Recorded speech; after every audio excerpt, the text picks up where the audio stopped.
आज उधमपुर में national panthers party का जो है वो 40वां स्थापना दिवस मनाया गया और इस मौके पे ऑपोजिशन के भी बड़े लीडर शामिल थे, जिनमें डॉक्टर फारूक अब्दुल्ला भी थे। तो इस बारे में हम और अधिक जानकारी के लिए बात करते हैं हर्षदेव सिंह जी से। वो क्या कहते हैं इस बारे में, कितनी कामयाब रही ये? देखिए, आपने देखा ही होगा कि हज़ारों की तादाद में लोगों ने यहाँ इसमें हिस्सा लिया और अपना विश्वास पैंथर्स पार्टी में जताया है। लोगों का भरोसा भारतीय जनता पार्टी से उठ चुका है। उन्होंने बड़े बड़े नारे दिए, बड़े बड़े वादे किए और लोगों के साथ सत्ता में आने के बाद विश्वासघात किया। लोग मायूस हैं, निराश हैं और एक विकल्प चाहते हैं और विकल्प पैंथर्स पार्टी उनको यहाँ दे रही है। और हम इन लोगों को यकीन दिलाना चाहते हैं कि उनके भरोसे के ऊपर खरा उतरें और जो जुल्म ज़ोर ज़बरदस्ती भारतीय जनता पार्टी की हुकूमत में हो रही है उससे उनको निजात दिलाएंगे। ख़ासतौर पर नौजवानों के साथ बहुत बड़ा धोखा हुआ, बड़े बड़े वादे उनके साथ किए, बड़े बड़े ऐलान हुए। करोड़ों नौकरियां देने की बात करने वाली सरकार ने नौजवानों के मुंह से निवाला ही छीन लिया। हज़ारों की तादाद में हमारे नौजवानों को बाहर का रास्ता दिखा दिया। जो काम करते थे उनको बाहर निकाल दिया। मजदूर परेशान हैं, किसान परेशान हैं, लोगों की सुनने वाला कोई नहीं है। बीजेपी की सरकार में लोगों को जात और मज़हब के नाम पर तकसीम किया जा रहा है। लोग तब्दीली चाहते हैं और इसीलिए आपने देखा होगा कि ग्राउंड में जगह ही नहीं बची थी और इस रैली को करने के लिए हमने स्लाइड्स लगानी पड़ी क्योंकि लोग इतने दूर खड़े थे। 700 मीटर के फासले से लोग जो हैं वो लगभग 1 किलोमीटर के फासले से लोग जो हैं वो फैले हुए थे। एक ऐतिहासिक रैली हुई है उधमपुर में और इसके लिए हम तमाम अपने साथियों का शुक्रिया अदा करते हैं। और जो अपोजिशन पार्टीज़ के भी लोग यहाँ आए थे, वो भी एक यूनिटी का जो एक इनिशिएटिव लिया जा रहा है कि यूनाइट होकर अब इन दमनकारी, इन भ्रष्टाचारी पार्टियों को बाहर निकालना है। इन जो तकसीम करने वाली पार्टियां हैं जो नफरत पैदा कर रही हैं उनको बाहर निकालना है।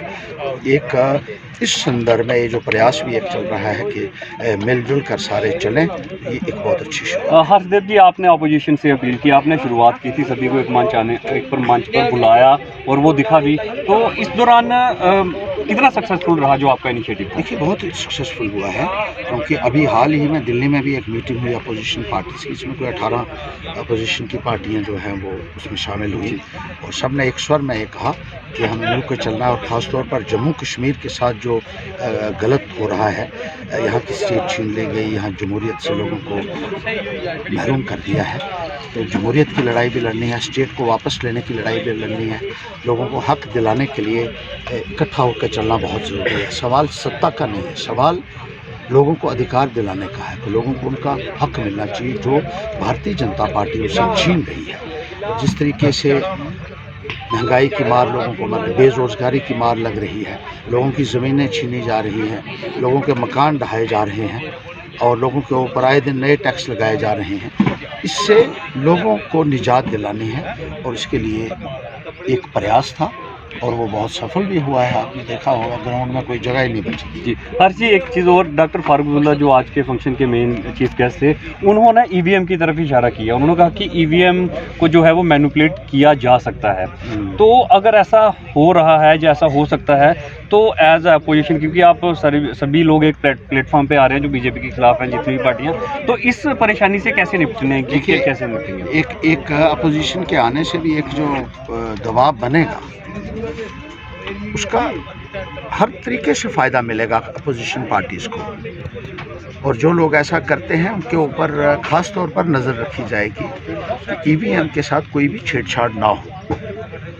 ईवीएम को बदलने की बात कभी की जाती है, कभी छेड़छाड़ करने की बात की जाती है। तो अब हमने ये तय किया है कि जब भी वोट डलेंगे तो हमारे वॉलंटियर्स जो हैं उनके साथ रहेंगे, स्ट्रांग रूम में जमा भी करवाएंगे। चोरी हम अब होने नहीं देंगे। नहीं, डॉक्टर साहब ने एक चीज़ पिन पॉइंट की कि आप पुश कोई बटन कर रहे हो और निकल कहीं और जा रहा है, उस चीज़ को देखो, ये भी कुछ जगह पे देखने को मिला है। लेकिन ये मशीनें जो हैं, अब हमने ये भी अपोजिशन पार्टीज़ की मीटिंग में फैसला किया है कि उन मशीनों को पहले हर पोलिंग स्टेशन के ऊपर ठोक बजा के भी देखा जाएगा कि क्या है।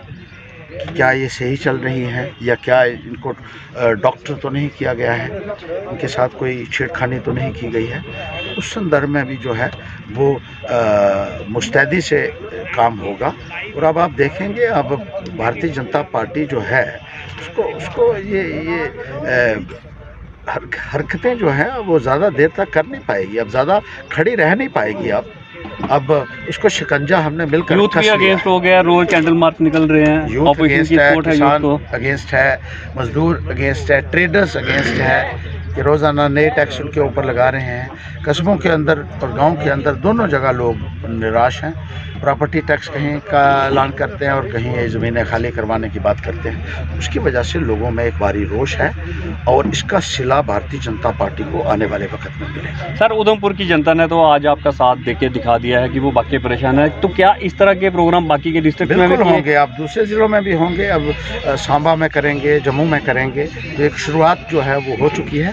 अब ये प्रोग्राम जो है वो चलते रहेंगे, आगे भी होंगे और पूरे जोर शोर के साथ होंगे। और आप देखेंगे कि लोग किस तरीके से जो है एक अपना इंथ्यूजियाज़म दिखा रहे हैं और किस तरीके से अपना जोशो खरोश के साथ जो है इन रैलीज में पार्टिसिपेट कर रहे हैं। Thank you sir, thank you. तो ये थे हर्षदेव सिंह जी, जिन्होंने आज की जो इनका फाउंडेशन डे के बारे में बताया कि ये सफल रहा, क्योंकि इसके लिए इन्होंने एक शुरुआत की थी, जिसके बाद जो है अपोजिशन के लीडर एक मंच पे आए। और बड़ी बात यह है कि आज इनके साथ सीनियर कांग्रेस के सीनियर लीडर थे और J&K के पूर्व मुख्यमंत्री रह चुके, सेंट्रल मिनिस्टर रह चुके और वर्तमान में MP डॉक्टर फारूक अब्दुल्ला साहब भी यहाँ पे रहे।